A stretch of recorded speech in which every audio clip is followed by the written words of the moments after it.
What's up guys, my name is Ace, and welcome back to another gun guide. This is the series where I go into great detail with all of the stats of every one of the weapons as well as their variants in Infinite Warfare. In today's episode, we're finally going to be covering the Raijin-EMX. Let's get into it.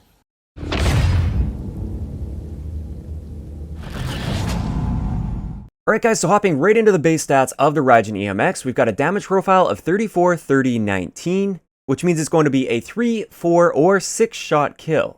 Our rate of fire within each burst, keeping in mind this is a 3-round burst SMG, is going to be 938 rounds per minute, and we have a 150 millisecond delay between each one of our bursts. And keep in mind that 150 millisecond delay is actually quite short for a burst weapon.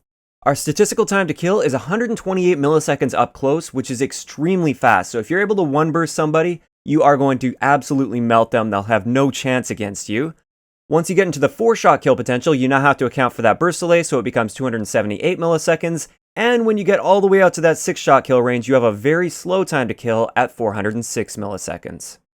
Our aim down sight time is actually standard for assault rifles, not SMGs, at 250 milliseconds. Sprint out time, though, is standard for SMGs at 150 milliseconds. Our reload add time is going to be 1.8 seconds, movement speed 98%, which is standard for SMGs, magazine capacity is 30 rounds, and our total starting ammo, including the magazine that's in the gun when you spawn, is going to be 90 rounds. Getting into our ranges, as you can see right here, we have an excellent 3-shot kill potential at 20 meters, so it'll actually one burst out to 20 meters, assuming you hit all 3 shots in your burst. Then our 4-shot kill range extends out to 27.5 meters, and beyond that, it's going to be 6 shots to kill. If you pop a suppressor on there, just like with all the other guns, it reduces your ranges by 25%, and rifled barrel will increase your ranges by 20%. Getting into our headshot multipliers, there's not really too much to say here. The headshot multiplier is standard at 1.1, and essentially what this means with the Raijin is headshots are going to be useless. Don't bother with headshots, they're not doing anything to help you. As for the recoil of this gun, it's relatively strong, but it's pretty much straight vertical, so you don't really have to worry about any side-to-side variance. It's quite predictable, easy to control, but at the same time, if you're spamming the bursts out of this gun, it is going to kick up quite a bit. Generally, this isn't going to be an issue, you just aim a little bit lower on the body and you time your bursts a little bit more effectively, but if you try to spam this gun at range, you're probably not going to have a good time.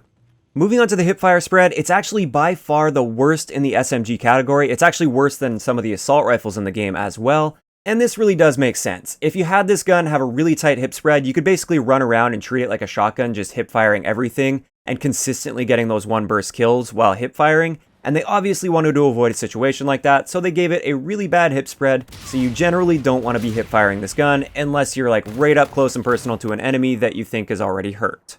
Moving on to the alternate mode of the Raijin, if you hold the swap weapon button, you will switch to an EMP launcher. This EMP launcher is kind of like a grenade launcher with the OSA for instance, but it shoots an EMP projectile, which can kill an enemy with direct impact out to about 20 meters based on my testing. I did very rough testing on this since you don't need to know the exact distance, but it's got a pretty good one-hit kill potential if you hit them directly. But if you don't hit them directly, if you hit near their feet or something like that, it will give them a little bit of a stun effect, but with the base Raijin, it doesn't technically stun them. It puts these electric bolts on your screen and it kind of blurs your hearing a little bit, but you're still able to turn around just fine, and it doesn't knock you off a wall run, and it doesn't impede your ability to use the advanced movement at all. You can still jump around like a madman. A lot of times it is enough to kind of throw them off just visually and everything, but it doesn't technically affect their ability to aim or move around. The real benefit to this is it's great for taking out equipment as well as some score streaks. It works kind of like a jammer grenade in this sense, so you can take out enemy trip mines or cryo mines, you can take out enemy micro turrets, you can even take out enemy vultures if you can hit relatively close to that vulture. As you can see here, my first one didn't actually completely destroy the vulture because it was a little bit too far away, but if you can hit a wall right next to a vulture or you can hit directly below a vulture, then you can take it out in one hit.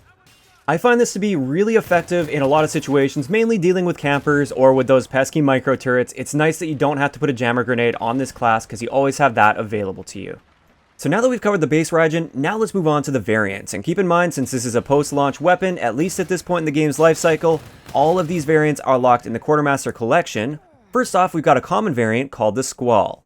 This one just gives you steady, which reduces your hip spread by 20%. This is one of those variants where, yeah, it's slightly better than the base, but it doesn't stand out in any way at all. Moving on to the rare variant, we have the Flash, and the Flash gives you stacked as well as haste. Now, the stacked weapon perk we've seen before in some other burst weapons like the R3K Spearhead. What this does is it reduces the time between your bursts, but this comes at a cost of increased recoil.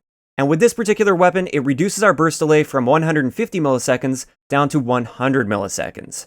So quite a noticeable increase in your fire rate potential, but let's have a look at that increased recoil. As you can see here, you have extreme recoil with this variant of the Raijin, and therefore I actually don't really like using this variant much at all. I don't feel like that reduction to your burst delay is worth it for this increase to your recoil. You're going to end up with far less one burst kills, and you have to also deal with the fact that if you fire a second burst, there's a good chance it's going to be well off your target. As for the other weapon perk, this is Haste, which increases your movement speed by roughly 3%. It's a nice little boost, but honestly, you don't notice it too much in-game.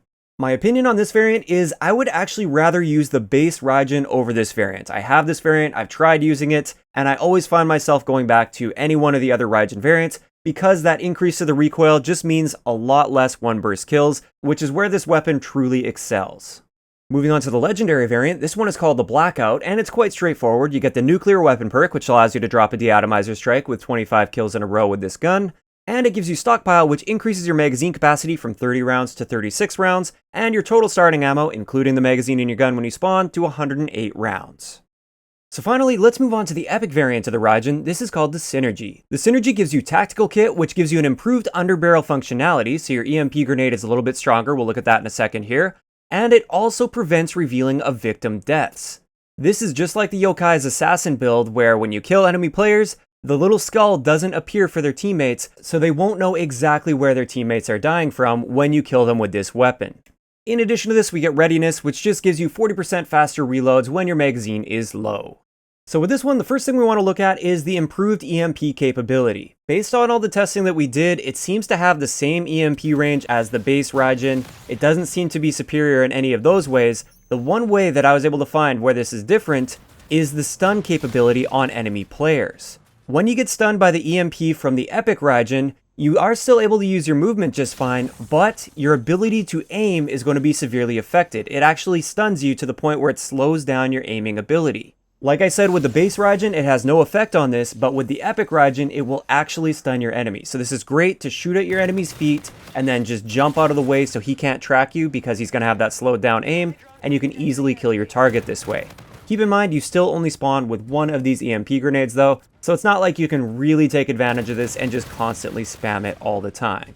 A couple other things that are really important to note with this epic variant is it's actually a 4-round burst rather than a 3-round burst, and keep in mind the ranges for those change very little. You can see the difference in the ranges right here. It's still going to be a 3-shot kill most of the time if you keep your gunfights up close, but you are firing those 4 rounds, so it gives you a little bit more freedom there. You can actually miss one of the bullets in your burst and still get those kills.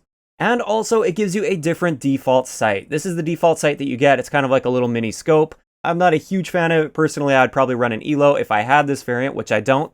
Big thanks again to Jorivi for giving me a hand with this. He does have basically all the variants in the game, so he was able to give me a hand with this one. But overall, it's definitely a little bit different than the base, and I would say overall, it is clearly better than the base Raijin. So that's going to wrap it up for all of the variants and all of the stats of the Raijin. My opinion on this gun is it's excellent. It's actually one of my favorite guns at the moment to use. I just find it really enjoyable. It's a nice change of pace from the other SMGs with it being a burst weapon. Definitely enjoy using it. I feel like it's also very powerful. You can do quite well with this and definitely excel as long as you respect the fact that it's a burst gun and you have to treat it like a burst gun. I see a lot of people spraying and praying with this thing, and that doesn't work too well. If you can get your first shot on target and you can keep your gunfights within that 20-meter range, you're going to absolutely dominate with this weapon. And with that, I'd like to know in the comment section below, first off, what do you think of the Raijin overall as a gun? And second, which is your favorite variant of this weapon? If you enjoyed the video, a like rating is always appreciated, and don't forget to subscribe for more if you haven't already. I'll talk to you guys next time.